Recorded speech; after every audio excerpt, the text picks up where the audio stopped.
It's your girl Jazzy K with Super Tight TV. We want to thank everyone that's been watching. Hey, if you do us a favor and hit that subscribe button, also press the notification bell so you can be notified every time we drop a new video. You're not tuned into something super tight. Puffin' something sticky, nigga, I roll through the light.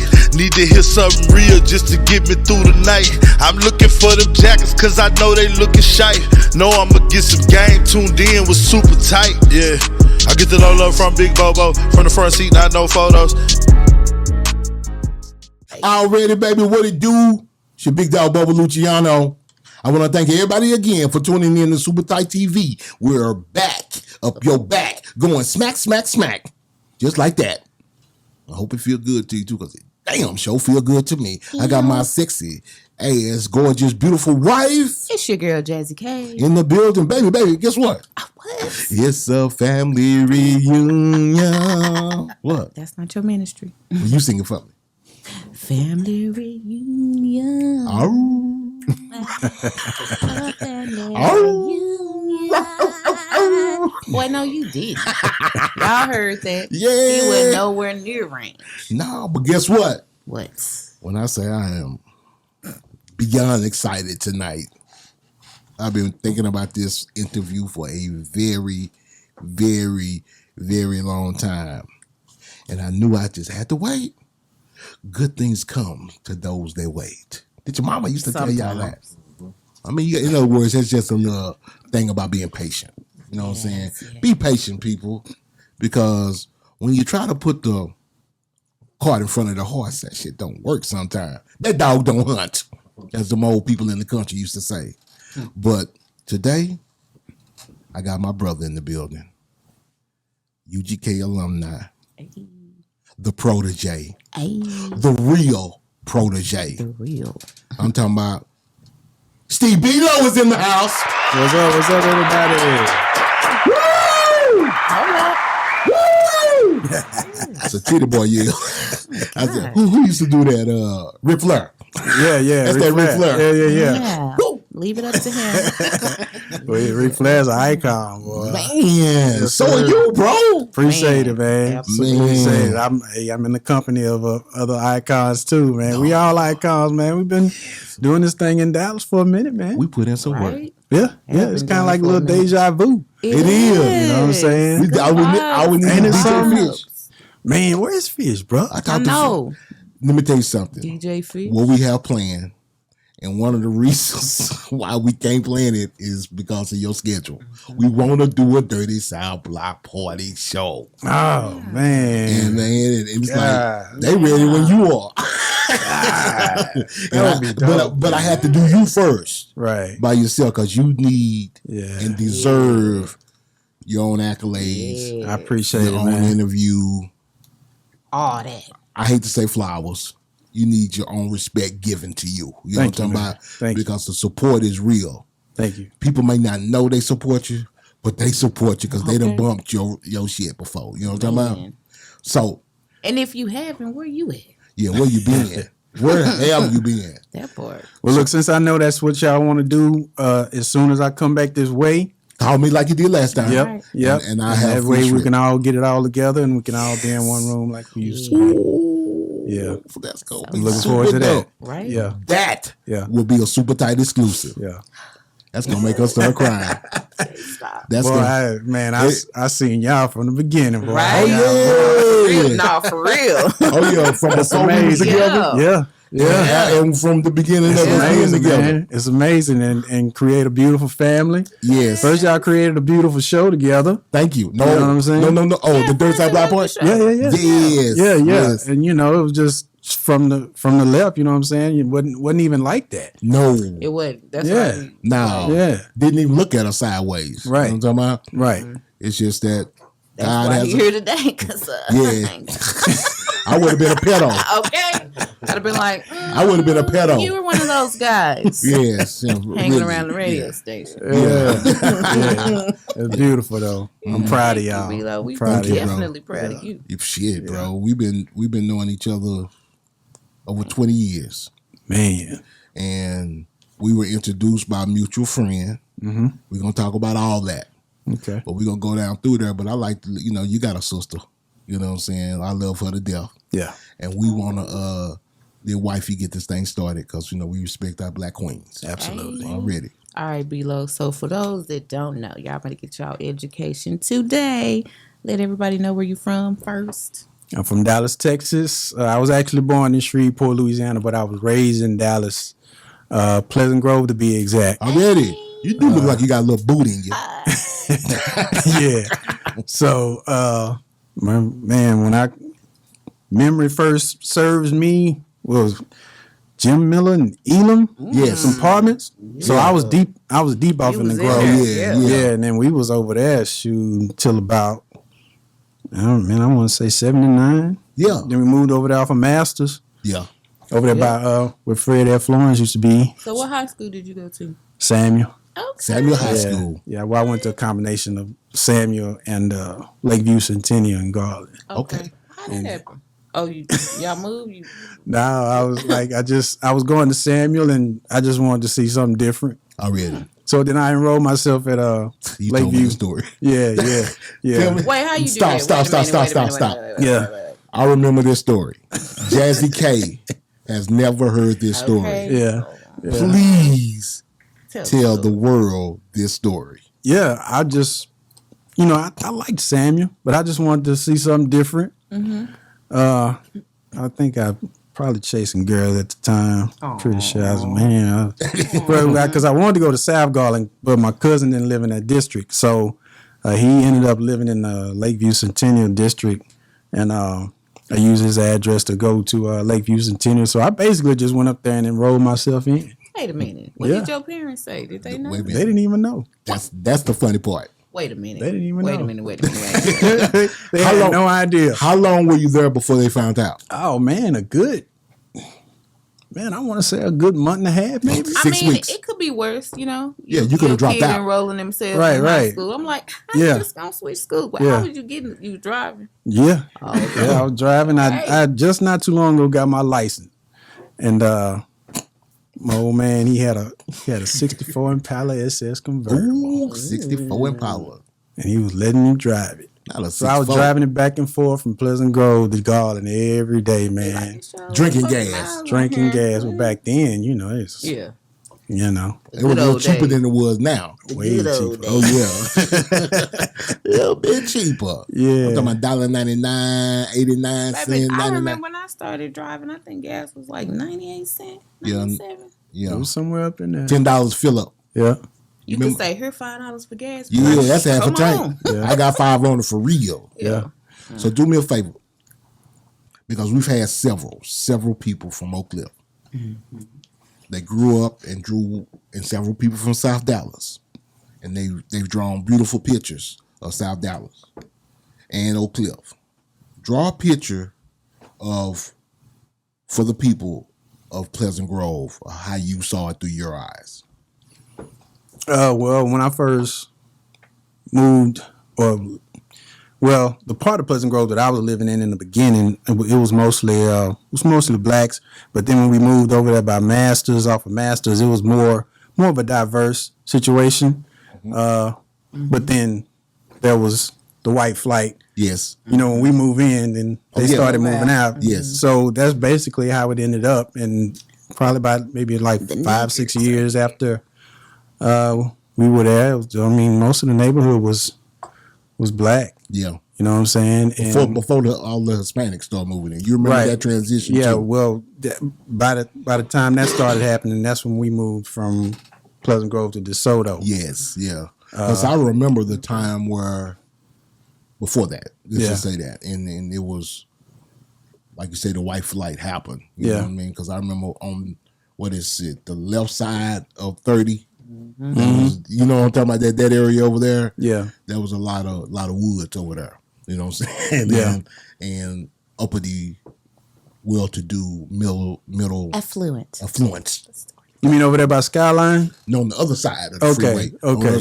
Because this side of the freeway that Skyline was on was regular old folks. You know what I'm talking about? I mean, that's where. That's where we Yeah. live. Yeah, that's where. Because the closer you get to White Rock, then it starts to change a little East bit. Dallas. does. It starts Yeah, going the to East houses Dallas. start going up from 200,000-300,000 to 700,000-800,000. Where are we now? Yes. Yeah, And you still in the Grove. You still in the A Grove. piece of that. You know Yeah. what I'm talking about? But you're in a different grove. Yes.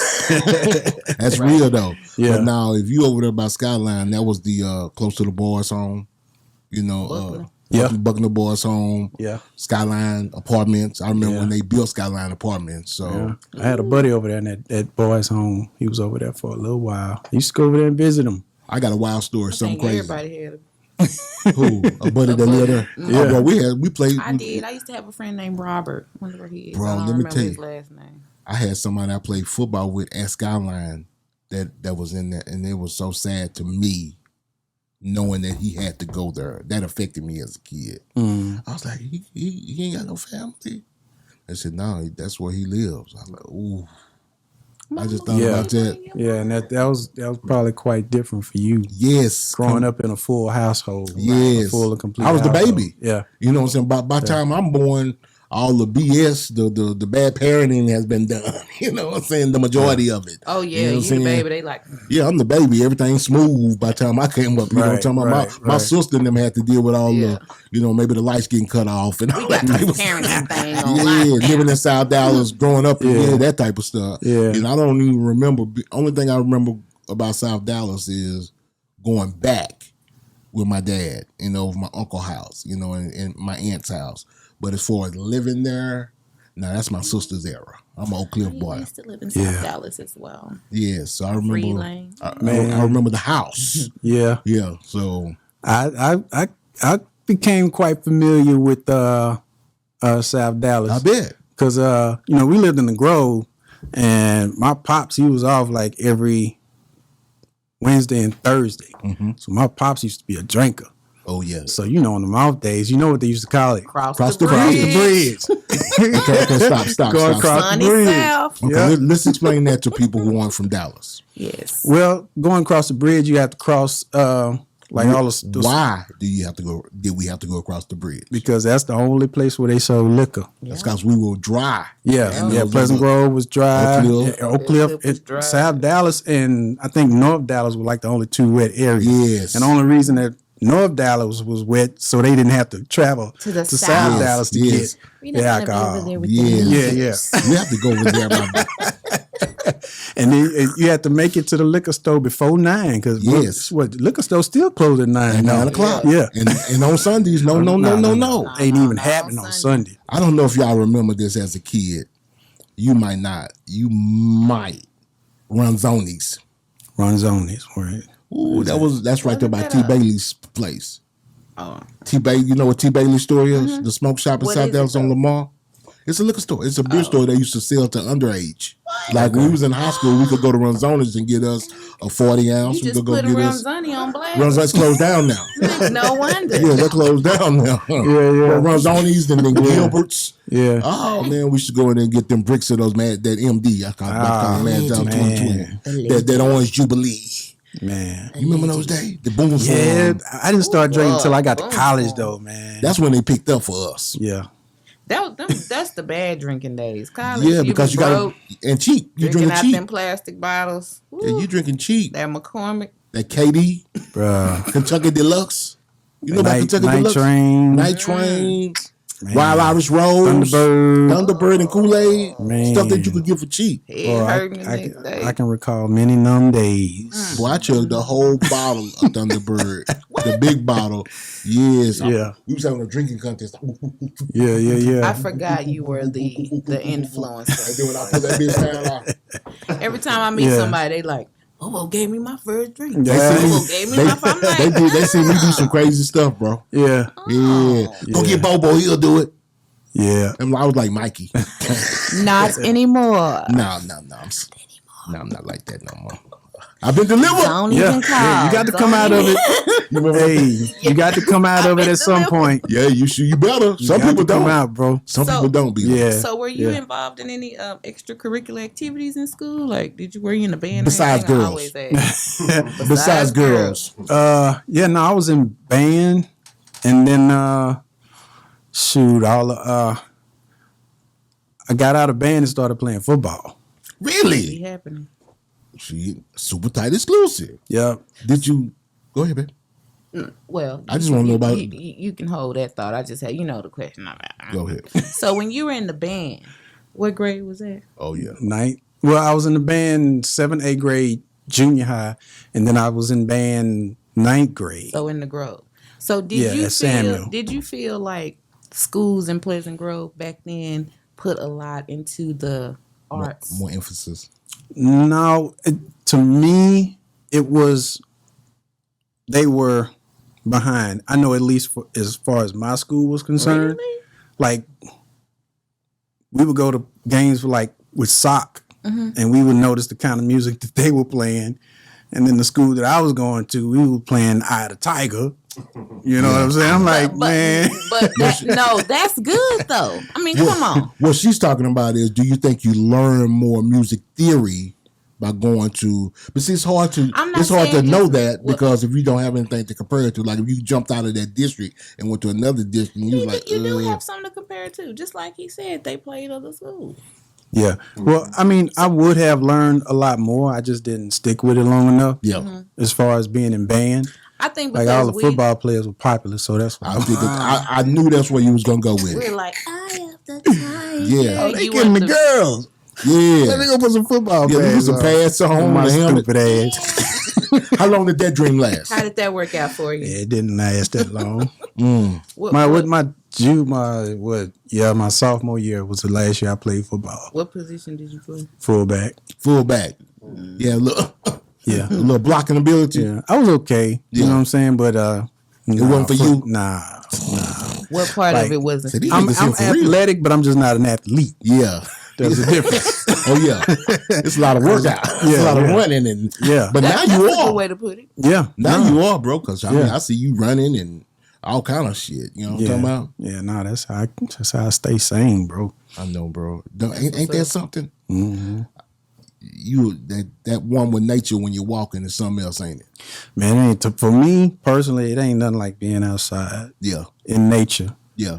You know, because when I go running, I like to go to places like White Rock. Mm-hmm. You know. But you've been all over the country running. Well, you can run through White Rock. Everywhere you land below, you find a path. Oh yeah, you do. Yeah, that's like one of the highlights. Of, when I go to other cities and work. Yeah, finding somewhere else to go running and like find trails that have a nice little scenery. Because I used to watch when you would do the map my yes, you remember that, Bill? Yeah. Like, dang, Bilo done ran 6 miles. Yeah, Bilo got that. Yeah, I was up to about 9 at one point. Half a marathon. Half a marathon. Yeah. What's the half marathon now? 13 miles. 13 miles. Yeah. Well, 13.1, I believe. I've done a half a marathon. You know Fish has. Oh yeah. Fish be getting down for real. Man, yeah, he do. Used to. I don't know why he stopped. He still got it in him. I know. He said I saw a post. He was thinking about picking it back up. Yeah, that running takes a toll on your body though. Roll your knees. Yeah, I know it. It takes a toll on your body. Boom, boom, and not boom. only that, because if you running a lot, I mean, people say, "Oh, cardio is good for you," but too much cardio, it's not great. Oh yeah, because all you basically doing is you burn all running. that. Yeah, you burn all those calories, and then you want to go home and replace all of them. Yes. Right. Oh yeah. You know, so. And then it's just too hard burning calories just running. Yeah. I mean, Like a lot of running. You get on the go running, get on the treadmill, and then you like, oh, I'm sweating. And you can't even, I mean, it's a Snicker bar. You know what I mean? She said, then it's a Snicker bar sitting right. Yeah. No, I'm just saying that's how many calories you burn. Oh, got you. The one Snicker I ate. Oh, yeah. But that's good, though. They got rid of that for you. So B-Lo made an observation when he walked in. He said, I'm finally at the wood table. Yeah. I'm finally at the Texas table. Hey. So, it's honorary that we have you please rub the blue star. Blue star. Yeah, hold on, my man. Let me get pictures of B-Lo rolling. Okay. Usually my other man had this camera. Yeah, rubbing the blue star. Yeah, we gotta have it, bro, because it almost matches the shirt you have on. Yep. I mean, we sure does. I like this shirt, by the way. Thank you. It's that raw blue. Thank you. I'm talking about Thank you.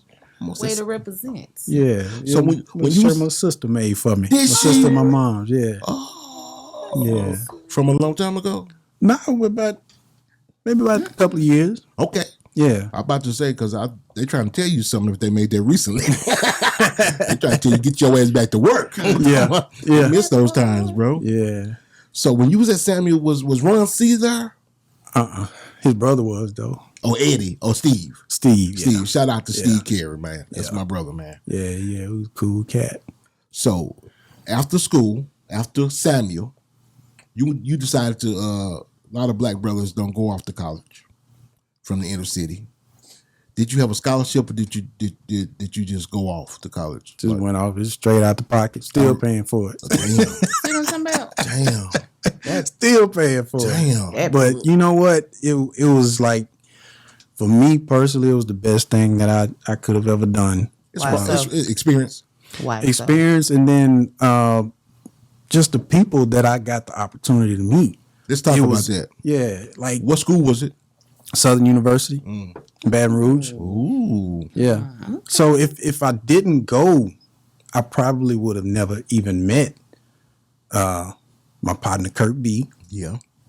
Who introduced me to Mel and Turk. Well, really Mel, and then Mel introduced me to Chad and Bun. Okay. Now let's talk about that day, because I've heard the story before. A lot of people have not. The day that they told you that you were about to meet UGK, you remember that day? Yeah. You were where? I was at Mel's house In Baton Rouge. in Baton Rouge, yeah. Okay. And you were there doing what? Actually, I was there working with Smitty, Okay. because that's kind of how I came in. Well, not kind of, that's how I came into the picture. Okay. Talk about it. Tell us the story. Yeah, well, my partner Kurt B knew Mel. And Mel was really trying to get his label off the ground. Yeah. And Smitty was an artist on the label. Actually, I don't know if he was the first. I think he had been dealing with some other artists before, but he had started dealing with Smitty. So they were looking for music for Smitty. Yeah. And that's how I came in, and me and Smitty started working together. Yes. And Smitty, of course, was close with Pimp and Bun. Yeah. So it just kind of intertwined at the end of the day. Ended up meeting Pimp and Bun. And They came by the house? yeah, they came by the house. It was one night. I think they came out there to do some work with P, if I'm not mistaken. Okay. It was either that or they had a show. It was something to that effect. I really can't remember. But Mel told me that they were coming by, and You they believe came. it? You believe it? Oh yeah, I believe him. Okay. I mean, I really didn't have a reason not to. Okay. People weren't full of high cappers like they are now. Yeah, Well, yeah, Nah, 'cause they Mel- were going high ciders. Nah, if I had known Mel long enough To know when he was telling the truth. to know what kind of, What type of time? he yeah, was on. Mel's not really the capping type. Already. Never had been. Already. So when he said it, I pretty much believed him. And so I was in there working on a track because I didn't know what time they were coming. Yeah. But I just wanted to have something fresh ready for them. You know what I'm saying? And I remember the beat in my head. I remember what it sounded like. It was like it had like it was out there. Yeah. You know what I'm saying? And all I could think about was them coming and hearing that beat for the first time. I wanted it to be something that would grab them from the jump. Yeah. And I was in the room that we had set up. Had these two big Cern Vegas set up in there. Yeah, yeah. So I would be in there making beats on the Cern Vegas. And they came in there in the room, and Mel was like, let them hear something. So I played it, and they got the stank face. stank face. Yeah. And I appreciate the fact that I met them both at the same time. Yeah. You know what I'm saying? I didn't meet one without the other and vice versa. It was kind of like they both came in the room at the same time. Yeah, I met UGK. Yeah, and that was odd. Yeah, Because they normally travel different, separately. right. Well, And I didn't learn that until later on. Yeah. But it was just a unique experience for me. It was such a validating moment because for them to react like that to the track, I was like, okay, I Ready. got a little something. I'm ready. yeah. Now, when how did you get into producing music? Like, I know you left the band, went to football. Yeah. So how did you start? Yeah. How did you get into that? Oh man, I got into it. A buddy of mine that I was in school with, he was rapping. And he was damn good at it. And he told me, I was walking down the street one day, and he passed by me in the car, and he came back, and he hollered at me. He's like, "Yeah, man, we just signed this deal with Luke Skywalker Records." I'm like, "Oh, for real?" Yeah. You know what I'm saying? So they were like, "Yeah." So we Somebody from Dallas? yeah, Really? yeah. Partner of mine named Kapla Jaye. I don't know what he calls himself. It's been a while since I talked to him. Kapla. But but he was dope though. He was dope. He was dope MC. I'm pretty sure he still is. It's been a while since I talked to him. But anyway, we just kind of started going together, and working on music because he was working with a cat named Steve On. And Steve On had an SB12, and that was like the first time I really ever seen a drum machine or a sampler. So I would go over there while they was working on tracks. And then I saw how Steve On was, doing the tracks with the SP12 and stuff. And, I was just kind of catching. I was like, I think I can do that. Yeah. You know what I'm saying? I think I can do that. Yeah. And so we came up with this thing where, like, we came up with hooks that I would sing to. Yeah. Steve On would do the beat. And then I contributed to a couple of the beats. Yeah. But anyway, we went to a studio. I'm trying to remember the name of the studio, but it was like this big 48-track studio, like $200-300 hour type studio damn. with the 2-inch reel and all that. Yeah. So went in there, man, and we recorded a few songs. And just going into the studio, I just fell in love with it. And then time went on. We going over Steve On house, and Steve On had started working with this other cat named Funky Lee. Ooh, Funky Lee. Yeah. He was gained a lot of popularity. Yes. And all of a sudden he just kind of started focusing on him, and really kind of, we would go to his house, and he wouldn't answer the door, he just wasn't there. We don't know, but anyway, it was a few times. A few times of that, and I told Joe that I was like, man, I say, I've seen how you do those beats, man. I said I want to try that. So wow, yeah. So so you just I started looking at equipment, and begged my mom. Was in to buy me my first piece of equipment. She took me to Keyboard City off of there on Spring Valley. It's long gone now, but I went in there, and they had the W30. Yep. And they had that time it was the MPC 60. And I was like, well, I want to do R&B too, so I need something with keys. So that's how I ended up with the W30, the rolling W30. Yeah. And that's what I started making tracks on. And that's crazy to me. Like, go ahead. I'm not going to say nothing. No, I'm just saying, like, the music producing aspect of it is just crazy, because how do you, well, for you, because I always ask this question, how do you, when a song comes in your head, how does that happen for you? Yeah. Well, even a little bit before that, I would always walk around with songs in my head. Like, I know what you I was kind of like a loner when I was younger. Yeah. So I would always, be inside my head all the time, and I would always just try to come up with beats or songs in my head. It was just something that kind of transpired over the years, making up song ideas. Yeah. And see if I can come up with something original in my head. Was it hip hop songs that were you playing in your head, or just all genres? All genres. Really? Mostly R&B and rap. Mostly. Who were you feeling back then as rap? Ooh, man. Of course, Run DMC for sure. Come on now. LL. Yeah. Brand Nubians. Man, so many. Houdini, of course. Ooh, yeah, that was my boys there. Jazzy Jeff, Fresh Prince. Was jamming. Big Daddy Kane.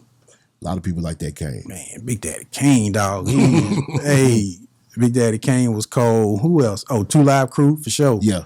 Like Two the Live bass. Yeah, Two Live Crew brought something so different to the game, man. Yeah, bro. And just It was shocking. it was, man. And the production, it was like when they, man, I'm telling you, when they blew my mind when they mixed that I can't remember the name of the group, but Yeah.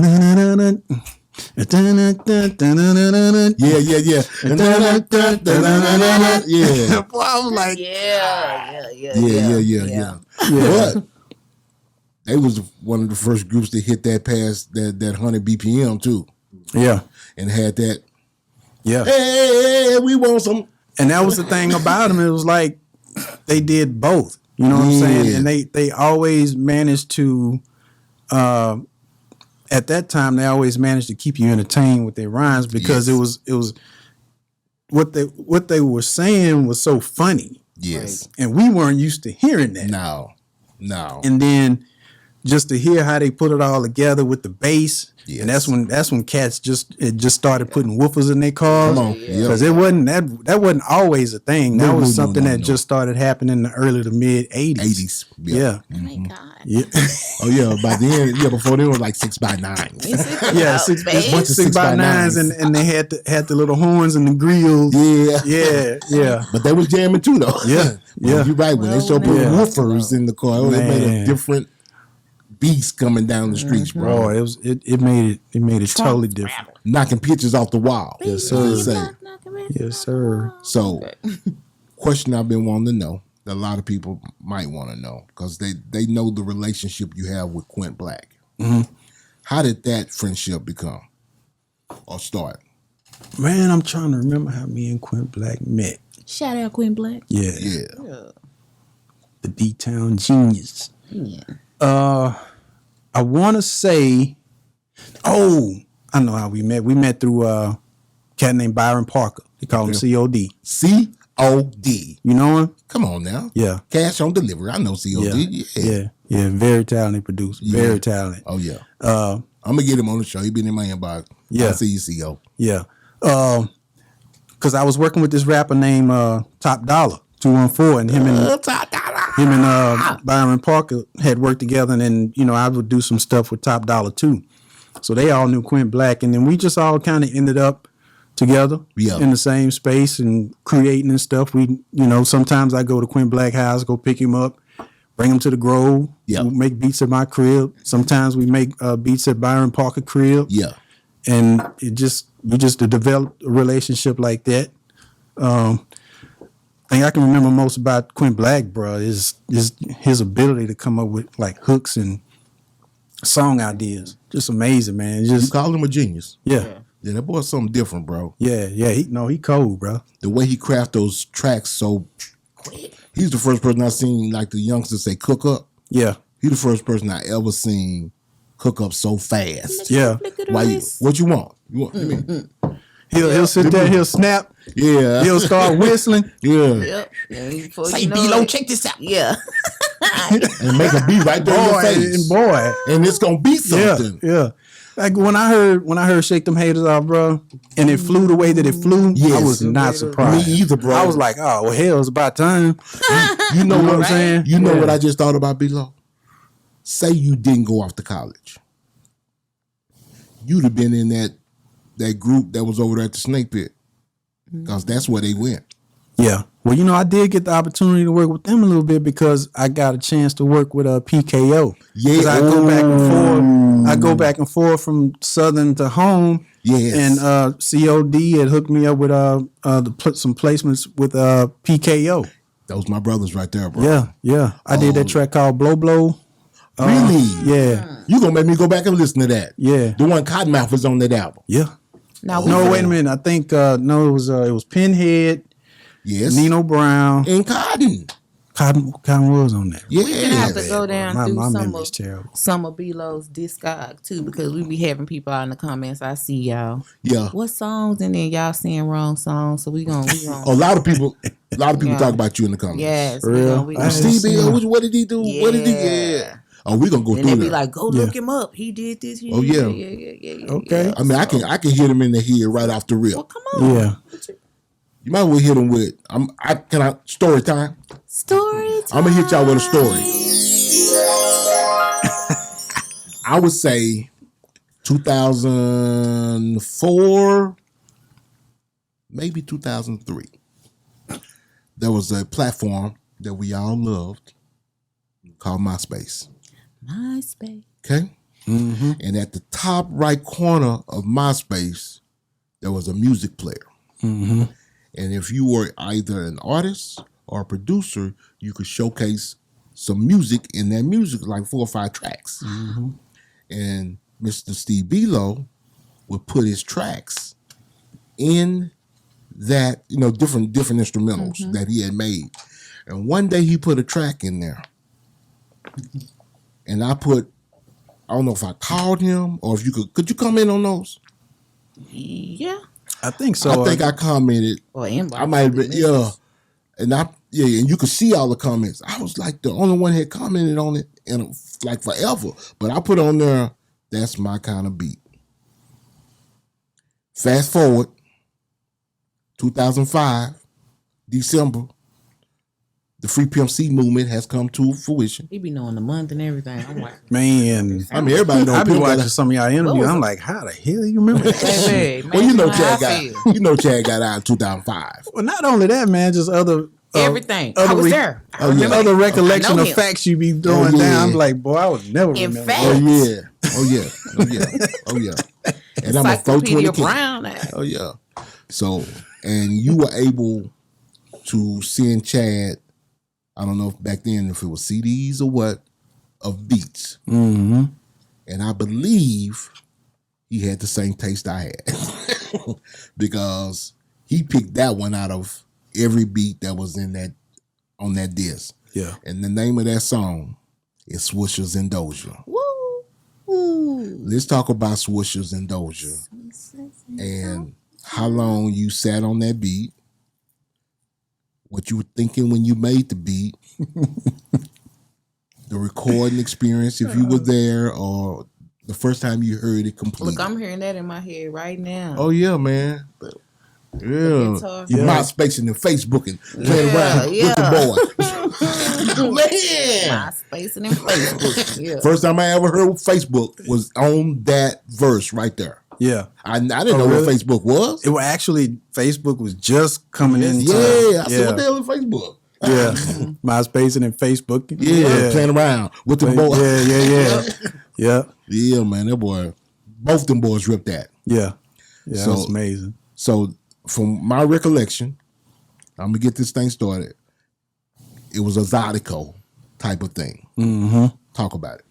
Yeah, I was riding around with my cousin, man, and he always had like these mixed CDs of Zydeco and Southern Soul artists and stuff like that. Greg. What's up, Greg? Greg Belo. Already. Shout out Greg Belo. In Natchitoches, Louisiana. Natchitoches. Yeah. Yep. And he was playing this song by this Zydeco artist named Step Rito. And I was just listening to the song and it was like it just caught me. You know what I'm saying? Yes. And I'm listening to the melody. I'm like, man, that'd be a cold sample. That'd be a cold sample. You heard it. And I told him, I said, man, make me a copy of that CD because I want to take it home and start messing around with it. Yes. So I brought it home, and it took me a little while to really even start messing around with it because I wanted to do it right. Yeah. Mm-hmm. And they had a part on there that I couldn't get the chop right. Like I couldn't make the chop fall in beat. Yeah. So by me wanting to hear it, being impatient, wanting to hear it kind of completed, I just chose another part that I could deal with a little bit better. Mm-hmm. And that's the part that ended up actually being on the song. There was another part of the song that I wanted to sample. Yeah. In the beginning. But then I ended up sampling the part with the guitar in it, the part that you hear right now. And I was going to go back and redo it. And then at that time, I was sending CDs to Pimp with beats. And he told me to put about 7 or 8 tracks on a CD and send it to him. Yeah. And really, Swishers and Dojo was like that last track that I put on there just to fill the CD up. Yeah. It wasn't, because I mean, I felt like it was a good beat, but I just didn't really like hear them on it. Man, say. I did. Yeah. Before I you didn't, even, man. let me tell you why, B-Lo. Yeah. Keep that thought. Because the song, when I heard it, it gives me, I say this a lot on some things, but it took me back to a black exploitation film type of feel. You know, like something like a car chase scene you see in the Mac. You know what I'm saying? And I was like, oh, that's my era. Yeah. And I know that's Chad era. I know that's the type of, Curtis Mayfield, all that type of stuff. We used to love that type of stuff. Yeah. And it didn't surprise me at all when you said he chose that beat. Yeah. And go ahead, I didn't mean to cut you off. Yeah. No, but it started out as a Zydeco sample, and I sampled that part, and then I sent it to him, and then I don't know, I can't remember how long it was after I sent it to him, but he did let me know that was a track that he was gonna use. Yes. And I was like, wow, and this was all like the beats. Yeah, and this was like, right around the time, like not long after he got out. Yeah. You know what I'm saying? And they were putting that Underground Kings album together. So I knew that was going to be big. So I was like, damn, I'm going to have a track on that album. Yes, yeah. The lead track. That part. At the time, I didn't know it was going to be the lead track. Me either. And then when I talked to him on the phone one day, he was like, yeah, B-Lo, that's going to be the first track on the album. I'm like, what? Yeah. You know what I'm saying? I'm like, for real? Yeah. And I And think it's big like that. Yeah. They bought that album in right. Thank you. Yeah. And when the album comes on now, even if I listen to it now, I'm like, that was, That was a good choice. Yeah, that was a good choice. For all the songs that's on that album, that song is the first song. Yeah. It's got to be. It was an extreme honor, man. It was something that I'll always be proud of. Yeah. That's one thing I do like about music. Like, somebody else hears and sees it differently. Yes. And they can take the same thing and just do something totally different with it. That's Well, like B-Lo said, he couldn't hear them on it. Right. What was the thoughts when you heard that finished product? Right. Because I remember what my thoughts were. He sent it to me early. Yeah. I was like, yeah, you probably heard it before I did. Yeah, I did. Because I was like, that's that beat. Yeah. Because I actually wasn't in the studio with them when they recorded it. Ooh. Because at the time, I think I was working offshore. Yes, you were. And I was out at sea. Yes, and I couldn't make it to the studio. Man, I so remember. they had to go ahead and record it. You know what I'm saying? So when I heard it, I was like, damn. And I was like, man, at that point, I stopped putting beats on CDs that I thought people would sound good on, and just started putting everything on there because you never know. You never know. You never know, man. You never know when they're going to do something special to it. Yeah. Because that song will go down in history as probably on that double album. It's a top 3 song, if not the top song on that album. Oh, for sure. Let's talk about, because I remember this situation as well. Chad sent me a track, and he was upset about it. And I'm trying to remember who did the track. Might have been Lil Jon. Don't remember. Was it the Like That? Like That remix? Yeah. No, the original version. Right. Like That original version. Right. He wasn't really feeling it, and you remember him not feeling it. Yeah. I'm sorry, Lil Jon, but these are just facts. We're just saying what happened. Yeah, he was upset about it, especially because I had wired Chad up about Lil Jon. I had been speaking to Lil Jon about Pimp, and he wanted to do some track. Snake introduced me to Lil Jon. Yeah. And I was like, and Lil Jon had made a statement about how he had a certain set of beats waiting for Pimp to get out of jail for UGK. Right. And I told him all that. Man, Lil Jon this and Lil Jon that. Man, this nigga hot. And everything he touched gonna go to the moon. And then that's what he got. And so it's kind of... Was that the only beat he got, though? I don't know. See, that's what be happening when somebody hype somebody up so much. I think it be that over expectation. Then when you hear, you be like... Lil Jon might work like Pimp worked.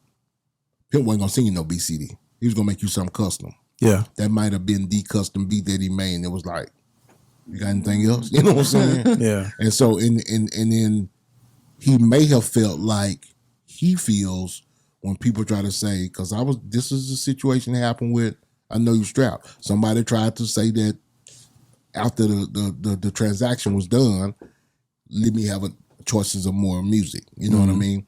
And instead of going down that road, he probably say, hey, same thing he did with 3-6 Mafia. You know what I mean? Hey, y'all can't be on the song. We're gonna take y'all off. Put who was that? Ugk'S on the song. Right. So instead of just we can't get this cleared, we can't get him to do it. I got somebody that can do it. Let's talk about the Like That remix, because I know for a fact you were there to the story you told me about how you built that beat. I want you to tell the world. Because you were in a special place. Yeah. I was actually at his apartment in Houston. No. Don't call it the apartment. Oh, the high rise. Call it the high rise. The high rise. My bad. Yeah. You're making it seem like we up in Surrey Row or something. You know what I'm saying? Nah, well, we are Westheimer. yeah, we on Westheimer. Right across the street from it where? was a fly spot. Right across the street from where? The Galleria. The Galleria.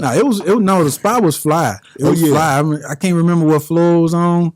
It was high. Yeah, but it was probably the first high rise condo or apartment I had ever been in. Yeah. And you go out on the balcony, man, and you see all this, activity and stuff. It's definitely awe-inspiring. Yeah. You know what I'm saying? You go out and look at the city lights.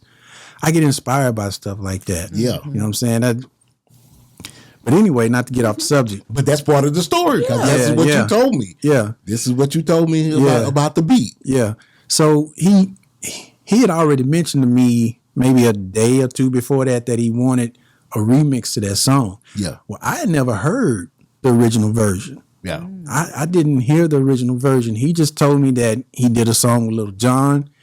And Lil Jon did the track, but he wanted to do a remix version to it. And that's all I was told. He never played the original version for me. Yeah.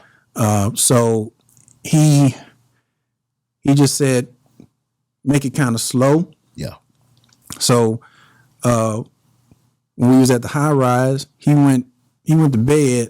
I stayed up and really just made the beat right there on his kitchen island. Yeah.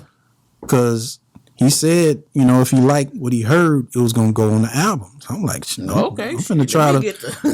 Yeah. So I stayed up all night working on the track and made it right there in his kitchen, man. And he woke up the next morning. He came out his bedroom. He said, "Man, let me hear what you got." He just stood there and he. B-Lo stood back like this. There you go. He said, "We're gonna record that bitch tonight." The way that bitch come on. Yeah. Ooh, girl, I know you like that. Yeah. I know you like that. I wanted to put some bottom in it, so that's why I got the boom, Yeah. boom, boom, boom. Because I knew Swishers and Dojo didn't have that kind of. Yes. So I wanted to. I like stuff that's in the trunk. You know what I'm saying? So let's talk about this. Let's give the cliff notes to what just transpired. A platinum producer produced the track for UGK. Mm-hmm. You came in to do the remix. Mm-hmm. Now this is on a double album. Mm-hmm. Your version made CD1, track 5 or 6, I believe. Lil Jon's version made the bonus cuts. Mm-hmm. So the remix made the album. Mm-hmm. The original version made the bonus cuts. Yeah. Y'all think about that. It was a little unorthodox. It was very unorthodox. Yeah. It's almost like International Players Anthem. Yeah. The original version made the bonus cuts. The The remix is the world famous track that everybody knows. Yeah. I type Ain't God good? girl I used to see. It is. God is good. God is great. Yeah. He is. Awesome. Yeah. God is dope. I mean, the way that it all worked out, man, it's just, it helped my confidence Yes.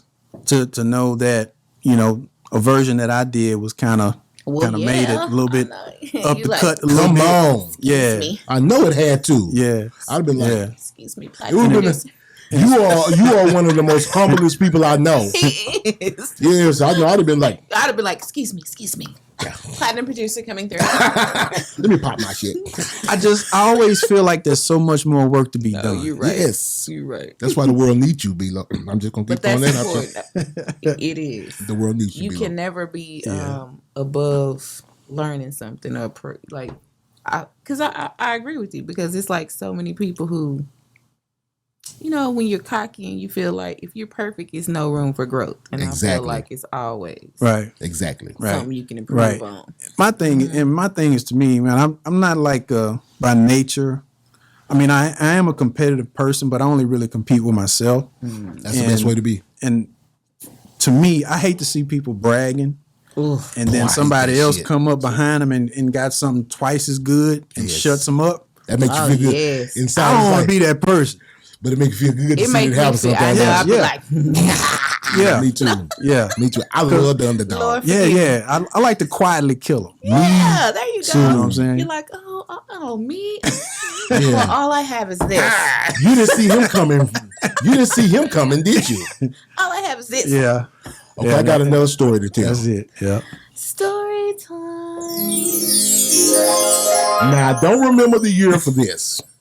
What? This just said it was 1998. You don't remember? Encyclopedia brand. 1998. Chad Lamont Butler, better known as Pimp C. He calls me. They got a show in Fort Worth, Texas. Right? He says, Bob, meet me at the hotel. We at the Hyatt Regency right here by the reunion arena. I said, all right. Go down there. Go upstairs. Go up the elevator. Like stairs. Yeah, my bad. Go upstairs. And I go in the room, and there's a brother in there. He said, I'm going to introduce you to a man from Dallas. How the hell are you going to introduce me to somebody from my own city? Watch me work. I'm so surprised we didn't run into each other back then. Yes. Because we all was in knew the the same same people. Yes, it was when you went out to college. It was before you went out to college. I was in Port Arthur. Then when I came back, you went out there. Yeah. You know what I mean? Yeah. We just crossed paths in opposite directions. That's crazy. And he brought us together. And he said, Bobo, you working on your album. I want him to be the main producer on your album. I said, okay. This is the start of me. This is the day that I met Steve B-Lo. Right on. We got in touch. And how I work is this. When I am working on a project, I bring my samples that I want to use. I didn't know that was called co-producing Yeah. until later. I didn't know that. But I would bring my samples. And I had a few samples that I wanted B-Lo to do. And there's one sample. The reason I'm bringing this up is because I'm sorry, but I had a 420 experience earlier. And I can't remember the person. It'll come back to me. But they just brought this song up, right? And I told them about this experience, right? I said, I remember the first day is somebody that loved you. Oh, I think it was, I don't want to go down that road. Anyway, the first beat pre-production that you and I did, I had given you that track already. I can't remember the sample. Was it? I know you were giving me an Isley Brothers sample at one point. But now this was to, I know what song that is. That's Neighborhood Superstar. Right. But when you did Swing Low, see, Steve B-Lo had a pre-production studio in his bedroom at his parents' house at this time. Mm-hmm. So I'm sitting on the bed. Pause. And I'm sitting in a chair. He's sitting in a chair in front of the room, across the room. Get it Across right. the room. Ain't that Yes. something, man? People, You gotta clarify. You gotta clarify now. Well, like we can't even really be cool with No, each no, other no, no no, more. no, We no, can't even no. share the same space without somebody thinking there's some other shit going on. Get your hand out my pocket. Yeah. Boy, the internet is something else. And Man. B-Lo hit that beat. I remember it like it was yesterday. And I sat on that bed and I came up with that hook like that. Mm-hmm. The first song we recorded was that one. Yep. It became my first single as well, which won about 2 weeks, 2.5 weeks on K104's little battle, but that was Swing Low. Yep. And that was a banger. Man. Steve Balo had, oh my God, he did Neighborhood Superstar, I Know Where You Stay, Y'all niggas ain't shit. Yeah, I remember Okay, let me tell y'all a super tight exclusive. we just talked about this. In case y'all don't know, I have 2 of the rappers from my album here today. And I can remember because, see, like I do now, see, you guys don't know me. How I am now, I've always been. I've always liked to test people to make you better. You know what I mean? And I knew where I wanted to go. And I was the leader. And I said, okay, I got all these people in the studio. And me, I never considered myself a rapper. But all these people that were with me are rappers. You know what I'm saying? But I'm the leader. So I said, see what kind of rappers I got. We was at Dub 1 studio. Yep. B-Lo was there. Jazzy K was there. Young Muhammad was there. The Swisser Boys was there. I can't think of my buddy's name, but with the Swisser Boy. I said, all right, check this out. B-Lo got this beat. It's banging. It's banging. Everybody need to write right now. We finna write right now and go into the studio and bust right now. And at that time, people wasn't rapping like that. And everybody's like, what? I said, yeah, we rapping we writing on the spot and we going in and I'm gonna tell y'all how we doing it. Everybody writing 2 bars, the next person gonna come in. The next person gonna come in. The next person gonna come in. 2 to 4 bars, no more than that. B-Lo's by the end of the third, B-Lo said, man, I want to get on there. we was having so much fun. Matter of fact, he didn't even say that. You know what he said? What? I'm finna get on that. I got some too. And he was over there secretly already writing. You remember that? Yeah. He was over there secretly writing, and I saw him over there jotting something down. It was. He said, I got something to that. It was. It's a broken the energy. The energy. That's it was what it was fun, wasn't it? It was fun. It was a great energy, man. Not even considering the fact that I couldn't rap worth of shit. Hey, you did that. You did it though. You best to hold on to your nuts. You know what you know what I consider that, B-Lo? What's that? You know Jay Prince rapped before, right? Oh yeah, on Be Gangster. Damn, it feels good to be a gangster. Yes. Yeah. That's what that's like. Yeah. The one time Jay Prince rapped, the one time Steve B-Lo rapped. Yeah. I got it. I got it. Yeah. So you can get on YouTube right now. Go to Bobo Luciano's page. Because I have my separate page. The Enemy of the Motherfucking State album is on YouTube. Scroll down. All streaming platforms. Scroll down to the last song. It's called Y'all Niggas Ain't Shit. It's the posse cut. It doesn't say that on the album. Y'all ends. Yeah. It doesn't spell it. It's got the Nigga. Mm-hmm. Oh, thank you. Well, what site are you on? I'm on YouTube. Oh, YouTube. They bar none. Oh my God, yeah. Yeah. I bet you wouldn't say y'all crackers ain't shit. They probably would have had that scratched out. Oh my God. You know what I mean? They wouldn't allow you to put that on there. It's real. Moving right along. Anyway, yeah, y'all go check that out. The last verse on that wonderful song is done by none other than I call him the platinum producer, Steve B-Lo. Steve B-Lo. You remember the recording process of Enemy of the Motherfucking State? He said, "Yup." Yeah. We recorded at the kitchen, didn't we? Some of it at the kitchen. Some of it at the kitchen. A lot of it was done at Dub 1. Yeah. Over there with Steve Powell. Yeah. Yeah, man. Because everybody was at the kitchen. Yeah. And I just remember, man, trying to make that album, well, the tracks that I did, as funky as possible with the guitars. You know what I'm saying? Yes. That's when I was really just trying to start incorporating the guitars, because I had these like CDs, these sample CDs, and they had like guitar parts on them, and I would take them and just chop them up and just kind of make them my own. Yeah. You know what I'm saying? So this was after Atlanta. Yeah. Yeah, it was. So you are because you already fishing on the R8 by then. Yeah. Because you were using the R8. Right.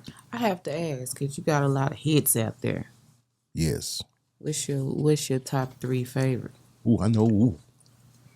I know what my number 2 is. Yeah, it's not about you. It might not be the ones that you think. It don't matter. Okay. One of my favorite songs, well, one of the favorite ones that I've produced, to me, Gladiator got to be up there. Ooh.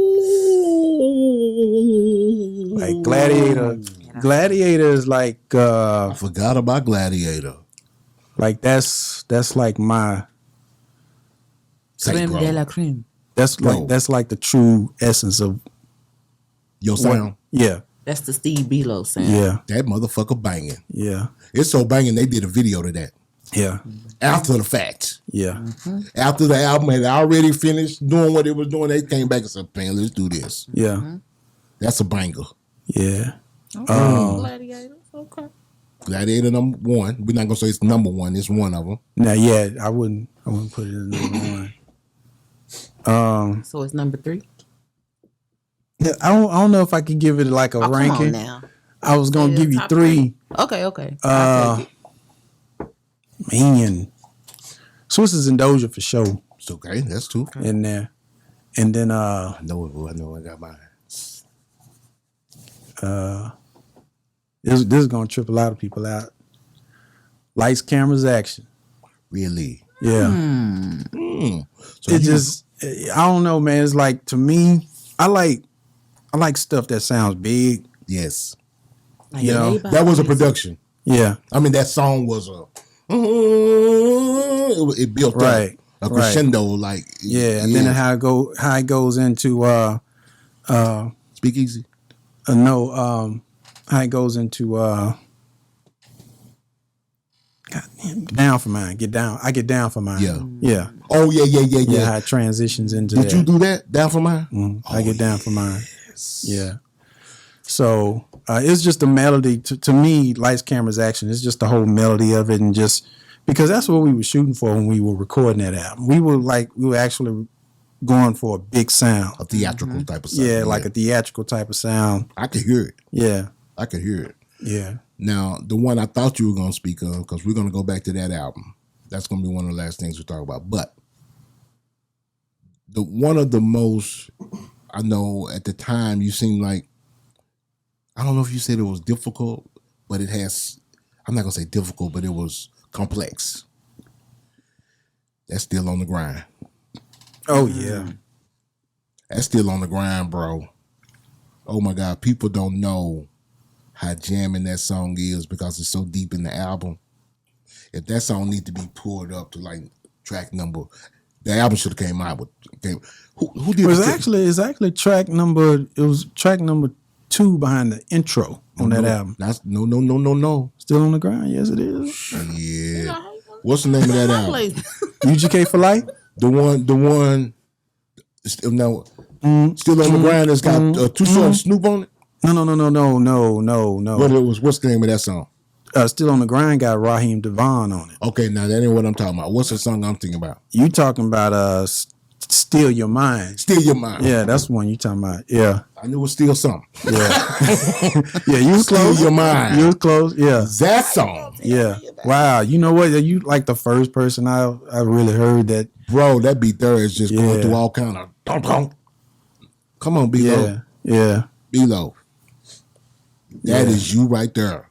Yeah. I mean, when I hear that, I'm like, that's incredible. Mm-hmm. You know what I mean? For people who don't know what I'm talking about, that song there needs to go check it out closer to the front of the album. Yeah. It's a hidden jewel. You know, I'm like, God, why is that song way so? I mean, you got a song that's got Snoop Dogg, Too Short, and UGK on one song. Yeah. Yeah, and it's like I can believe it, but it's still, for me, it's still like, it's major. Yep. It's major because like I was already like huge fans of those guys before they were even on that track. Mm-hmm. So for us to be able to have our credits all on the same song. Yeah, that's major. So, what's some of your most fond moments in your journey in your career? Hearing the finished product. That is always Hearing the finished product, knowing where I started, knowing where I was expecting to go with it, and then ended up going further than that. You know, when I first started making tracks, I just wanted like one placement, because to me that was like a big deal to actually get a placement on an album. right. But then to end up in the situation that I was in, because you know before I even met Pimp and Bun, I had some placements with because I did a lot of work for like CeeLo and the concentration camp and all that. You know, I had some stuff out there. You know, it was released with Priority Records. Was it Young Bleed? Young Bleed. Shout out Young Bleed, my brother. Yeah, I did a lot of tracks on his second album. Which ones? My Own, the one he did with Daz. Can you remember the name of the song? No, you won't be a nigga like like me. Yeah. That was actually me singing on the hook. That's crazy. Yeah, That's crazy. yeah. I did a bunch of other songs on that album, and it's a shame because like a lot of stuff that I placed, it's kind of hard for me to remember all of it. Oh, you did a lot of songs, B-Lo. Yeah. That's like asking a surgeon how many Yeah. how many patients have you had? Let's talk about the song Right Now. Oh yeah. Yeah. No, that would have to. I would have to squeeze it in that top 3. That song to me, I said what I say, still your mind. No, Yeah. Right Now. Right now is different, man. Right Now to me, if marketed did right, could have been as big as the International Players Anthem. I think so too. I say it again. That was a great follow-up to International Players Anthem. Yeah. We're talking about a song that's got UGK, Tupac, and Trey Songz singing the hook. And Trey Songz at the time was on fire. Yeah. Yes. Yeah. I mean, you couldn't miss with that one. The only thing you could miss with it is that we had 2 deceased artists on there. Right. And that was the problem. Right. But I don't think that was a problem for radio. I really, really, really don't. Yeah. But that's my soapbox moment. You know what I'm saying? I definitely was when I made it, because I was presented with the acapellas. Yeah. The original verse on there was Bun's verse. Bun rapped that, but Pimp and Pac's verses were pre-existing. Yes.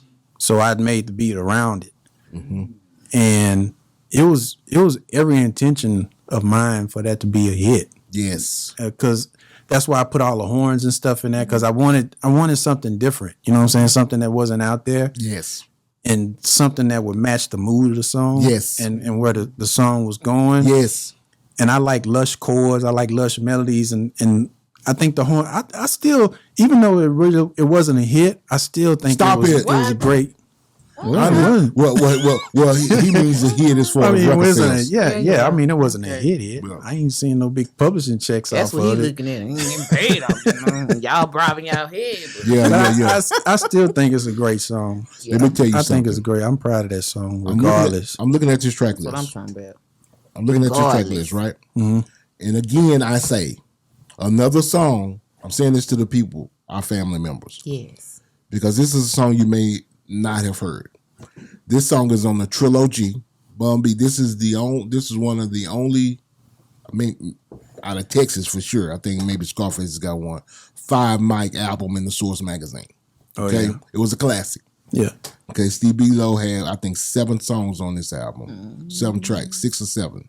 It was more like 9. Ooh, talk to him. Get it right. Pop your shit, B-Lo. That's why I say that. It was something like 9. It was something like More that. like 9. Okay, so you carried the project. But I'll let you have No, it. I won't say I carried the project. I can't say that. I can't say that because they had some amazing producers on let there. me be quiet, below. Yes. Be quiet, below. Yes, Be yes. quiet. We're This gonna me. let you stay over there. This me. This We'll me. talk. Cut his mic. Turn Mr. Humble off. over here. another song, people, that I personally think should have been pushed closer to the front of the album, because Count Money, yeah, that was the first single. Okay. Yeah, it was. Yeah, it Count was. Money was the first single. Yeah, but I think they had already decided that before I even got involved with the project. That's why you don't decide singles. It's never the you don't decide singles. DJs need to decide singles. And if you remember, because I know you do, I'm finna rewind you to that part. You remember every publication that wrote about that album? Did they not talk about Right Now? Yeah, they did. Okay. Yeah, they said it was one of the highlights. Okay. Okay. And they didn't say nothing about Count Money.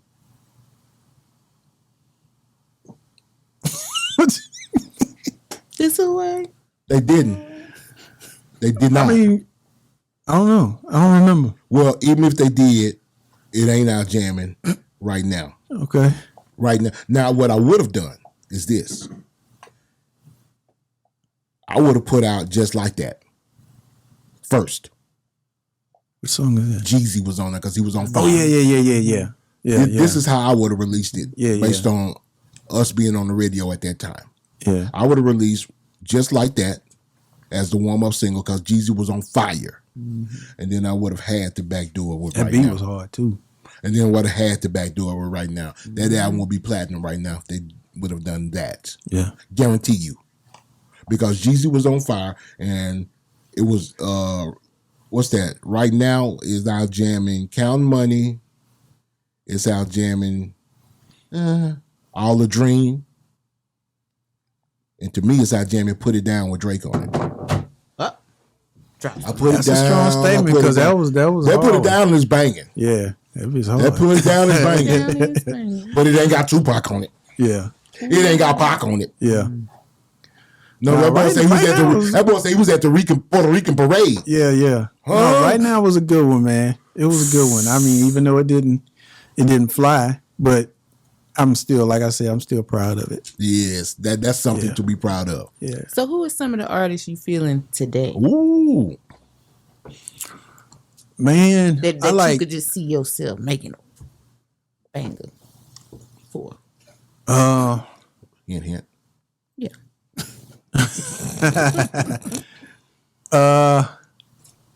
you know what, man? I like that boy Honeycomb Brazy, man. Really? Yeah. I read it. Is he locked up, ain't he? Yeah, I think he is. Yeah, that boy been locked up. But for a minute. He is locked up. but he can flow though, man. Yeah. Him and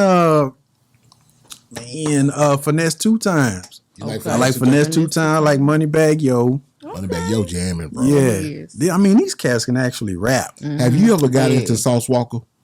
I heard some of his stuff. Boy, that boy can rap. Yeah, he can rap. That boy can really rap, bro. Yeah. So, anybody else you like? I like the Rakim that just left out of here. Yes. Yeah. Shout out Big Rakim Baby Abdul-Jabbar. Thanos. Abdul-Jabbar, yeah. Check it out. I know you like See Through. Yeah, I like See Through. I like Yellow Beezy. I liked Mo 3. Who else? See Through was definitely jamming. Yeah. Have you He heard? got some quality stuff. He does. Yeah. Yeah. Good videos. Too. He's always released quality music. He's just kind of, he's one of those. And he's He's just a not cool always person. in the stuff. Yes. Yeah. He's not always in the stuff and on the scene. So you Yes. don't, you know what I'm saying? I know. But he's such Yeah. a cool person. Like, Very cool person.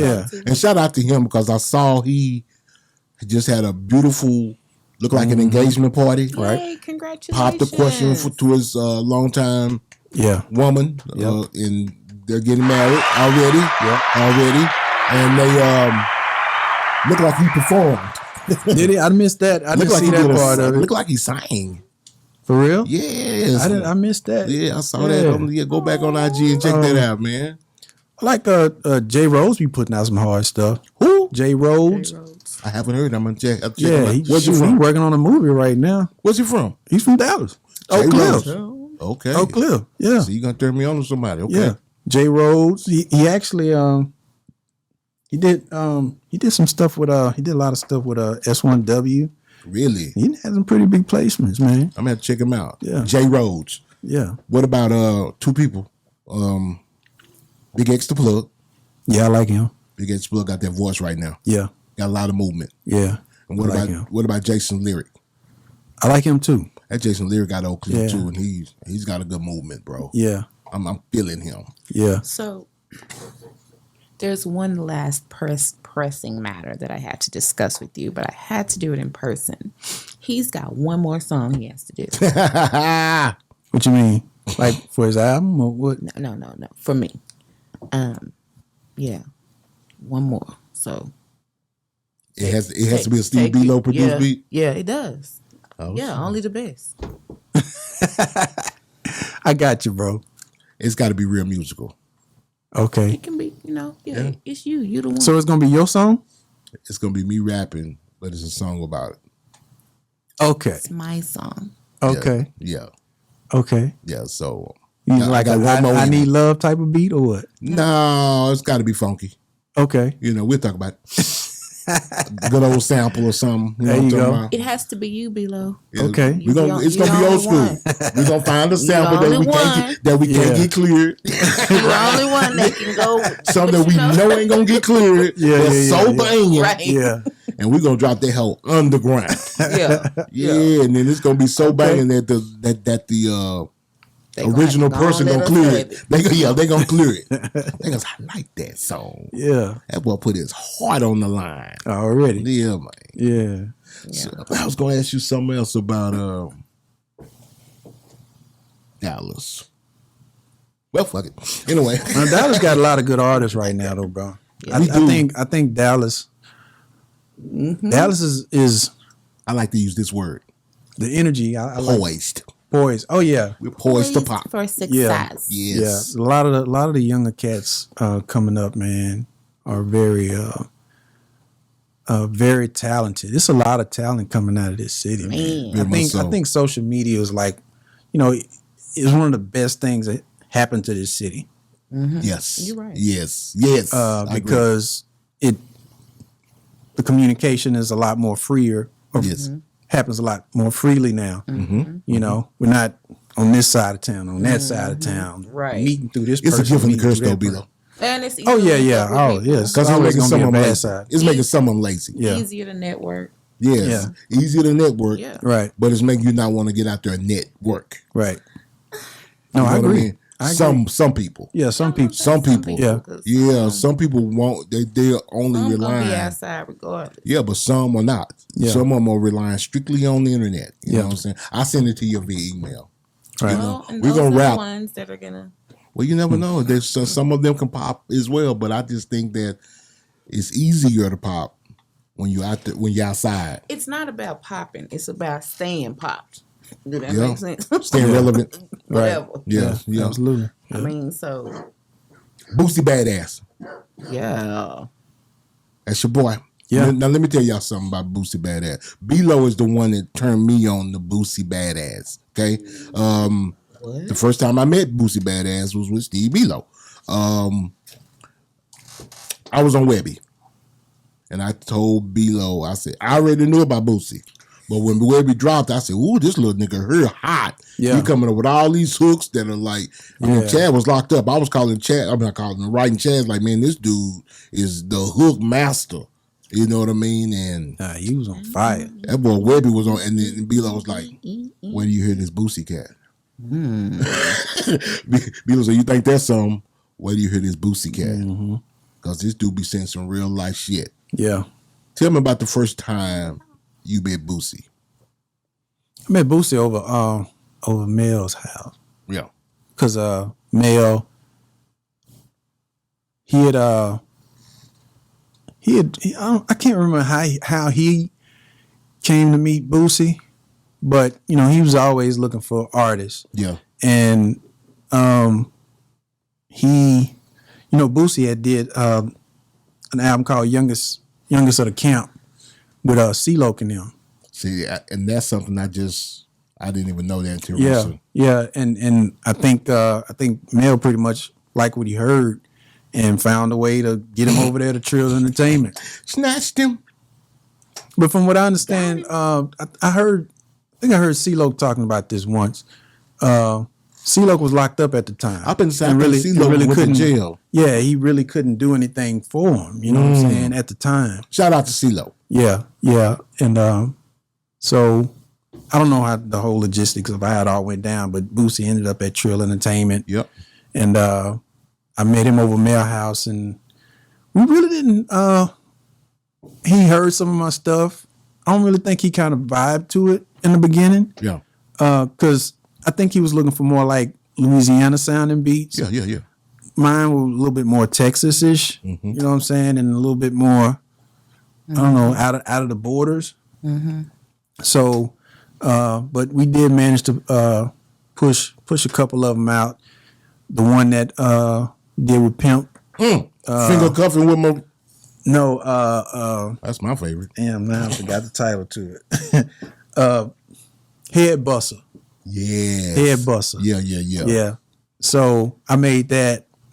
We was just all hanging out in the house one day. In Atlanta? Nah, this was in Baton Rouge. Okay. And I made the track, and Pimp got on it, and then Boosie got on it later.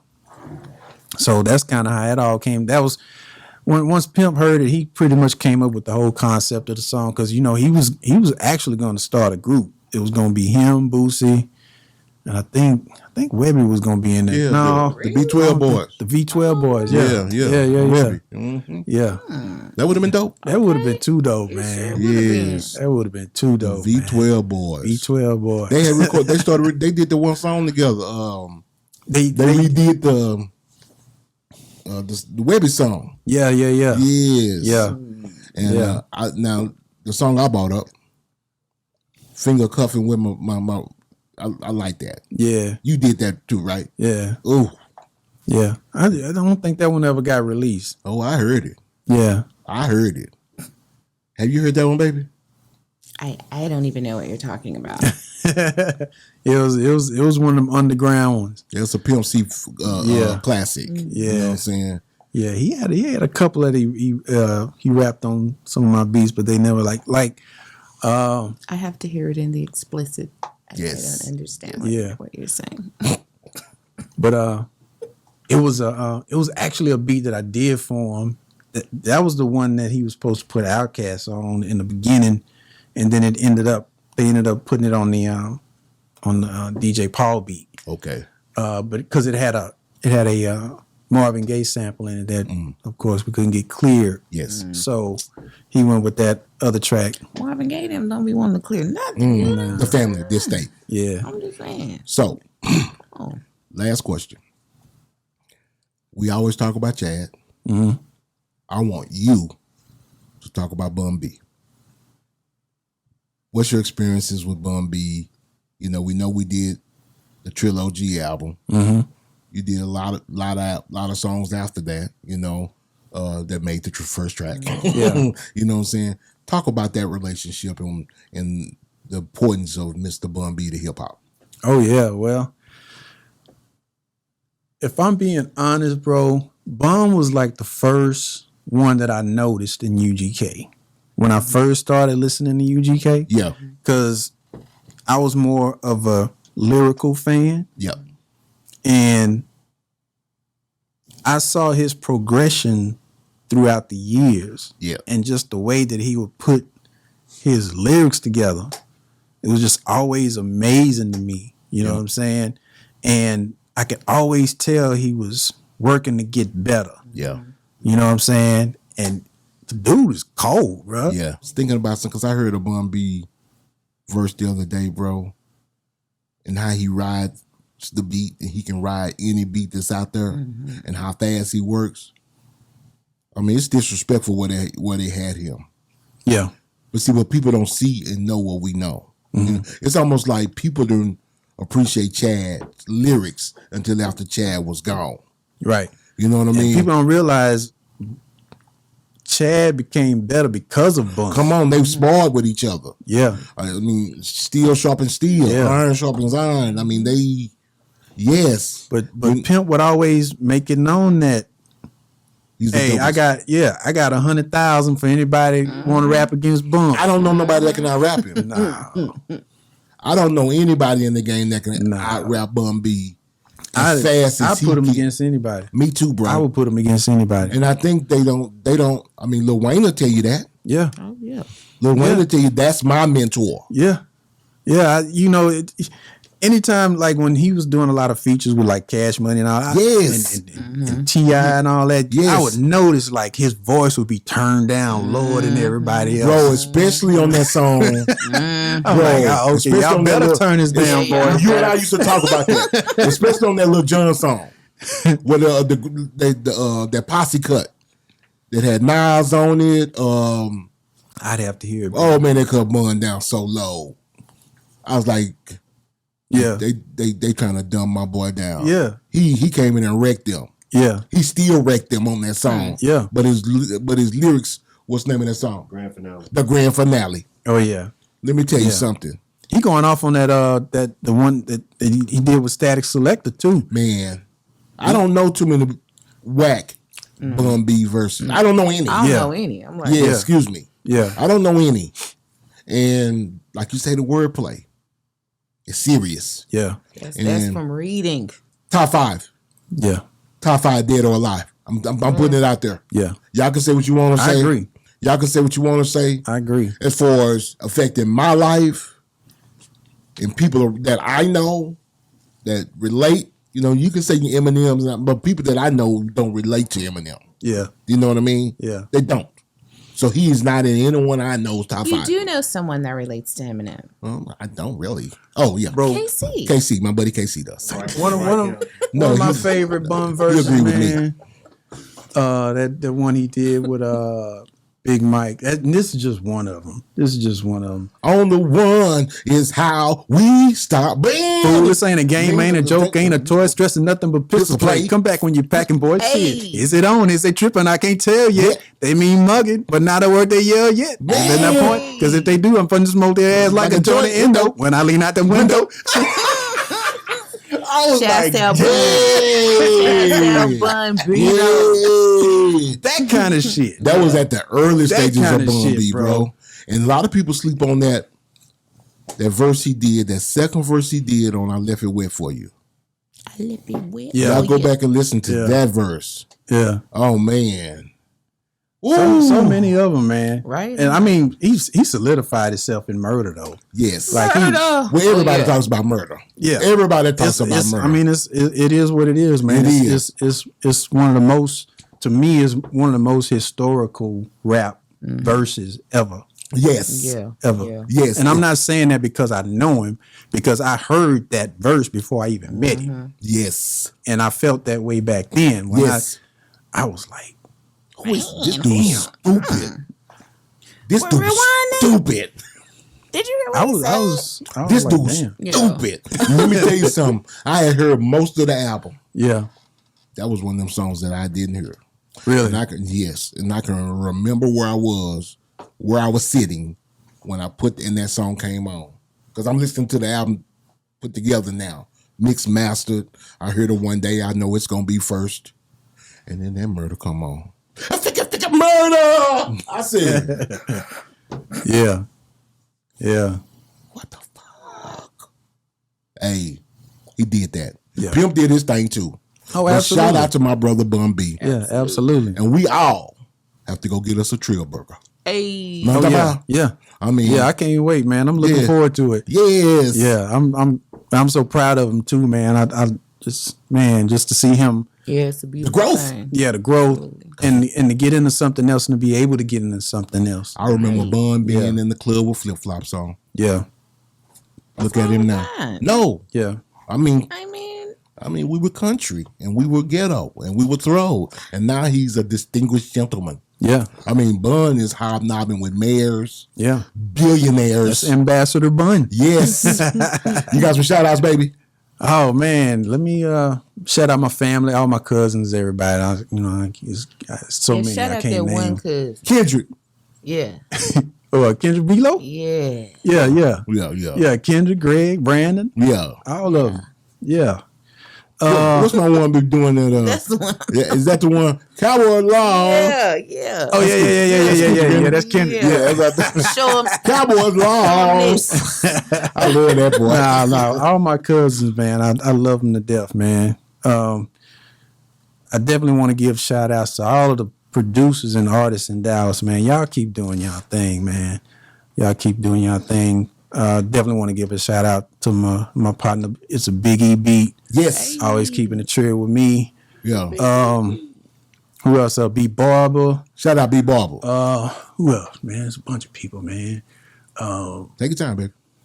Let him use you. That's like they say in church. Take your time, baby. Take your time, brother. Let him use Oh, and I think one of the I'm gonna shout out Mr. Lee, man. Shout really out Mr. Lee. Probably one of the most. I won't say he's underestimated, but I think he don't get the credit people the want. shine that he's actually earned. Hey, check out that book. Give him the business. Hey, he just wrote a book. Yeah, for real. Yeah. Man, Oh, check it excuse out. me. He didn't just I write a need to- book. I The need book to is get about up- to come out. Okay. Yeah. No, I think it's out now. I need to get up on my reading. I don't read nearly as much as I would You like need to. to read that one because it's about the industry. It's something that you Producer friendly and Yeah. it's contracts. Yeah. yeah. Man, I know some people I'm leaving out. And I started to bring a damn list. Aw. Man, charge it to my head, not my heart. Yeah, that's what you got to Yeah, say. charge it to my head, not my That heart. part. Yeah. When them lights on you, lights, camera, action. Okay. Yeah. Yeah. I forgot. And then you get in the car, you're going to remember. Yeah. Watch. You hit myself across the head. Yeah. Wow. Then you're going to cry in the car. I took mine. Yeah. But say, bro, I sure appreciate you coming because I know it's been a long time coming.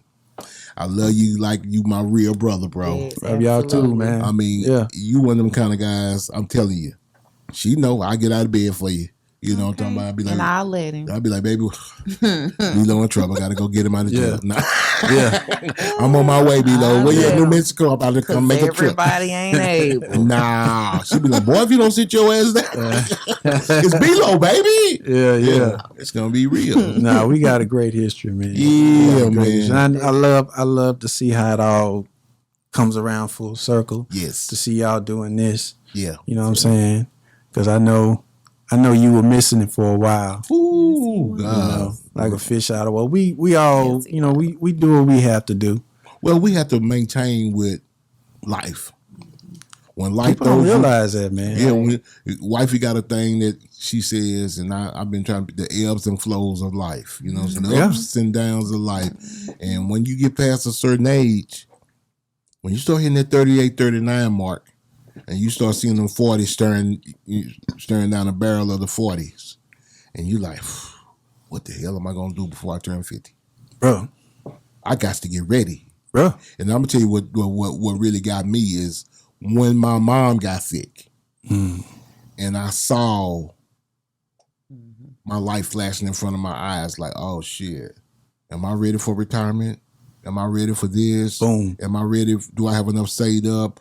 Do I have, just insurance? Yeah. You know what I'm saying? And you have to think like that as a black man because these are things that during our time were not taught.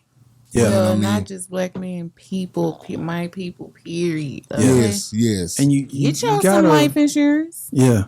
Yeah, You please gotta- get some life insurance Oh, most definitely. and go to the doctor. Yeah. Especially black men. Yeah. That's what I mean because you guys are not going to the doctors. We're afraid to. We're afraid of the news. Get that finger in that ass. Do whatever you want. I mean, Oh, my God. all that. Yeah. All that. Get your Yeah. prostate exam. And Okay. that's that's why I try to tell young people because like a lot of people like they not y'all but like other people on the outside it's like they kind of look at it as like I quit. Yeah. You know what I'm saying? Oh, but no.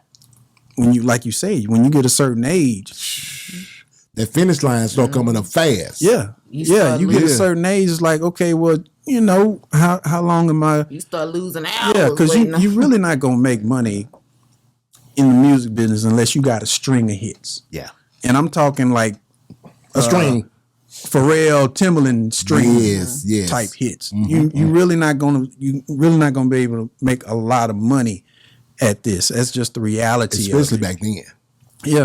Yeah. So you got to sustain some kind of way. Yeah. It, to me, it wasn't about wasn't about quitting. It was about being a man. I was about to say manning up is what it was about. Yeah, Exactly. surviving. Yeah, you could be, And- because I trip on people, B-Lo, to be honest with you. We both trip I on respect people. that. I respect it 1,000% because I trip on people who won't go get a job and still are chasing that dream of being a rapper. Yeah, You know what I'm saying? And I'm like, bro, yeah. what you gonna do? Yeah. What to do now? You know what I'm saying? Because there's a reality of it, and like I said, I mean, I'll never tell anybody to stop chasing a dream. No, never that. But But you you know, gotta have a means to chase your you dream. got to have a means. Yes. You got to have a And means. you got to have a plan That's all B. I'm saying. You know, you You got to have a plan B in case that don't work out for you. yeah. I mean, You, that's just you in common your sense. 40s borrowing $100 here and $100 there, man. Yeah. That ain't hitting on nothing. That ain't nothing at all. That ain't hitting on nothing. Well, Wow. Give your socials so people know how to get in touch with you and get in your inbox and start bugging you by if making you it. want to, if you want to That's do what's gonna that, happen. That's what's if gonna you want to happen. do that. Well, you know, I be working on tracks, bro. I know. Not as often as I would like to. But You do you, bro. yeah. Hey. But I'm working on some. And remember when Bun said on the show that he got first dibs on it? Yes. He does. Okay. So everything that I do, I'm sending it to him first.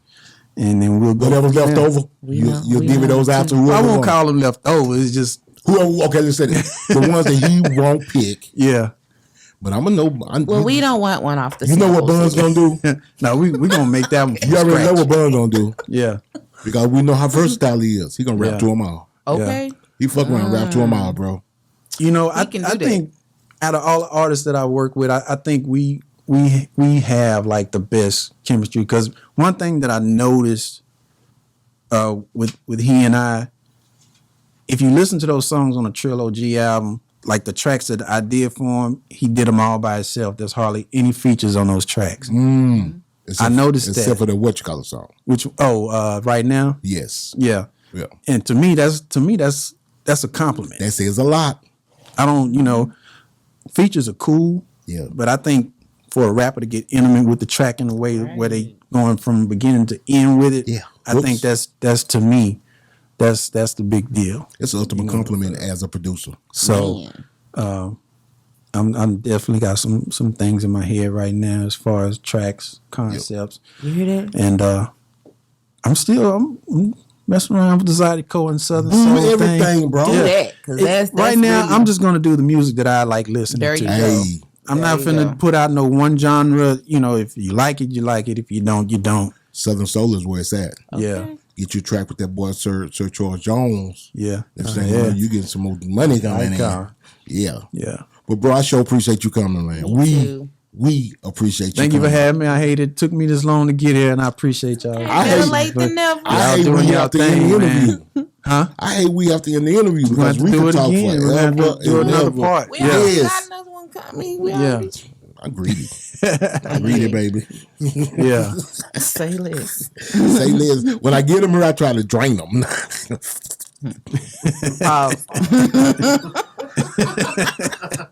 You made the little sucking sound. Yeah.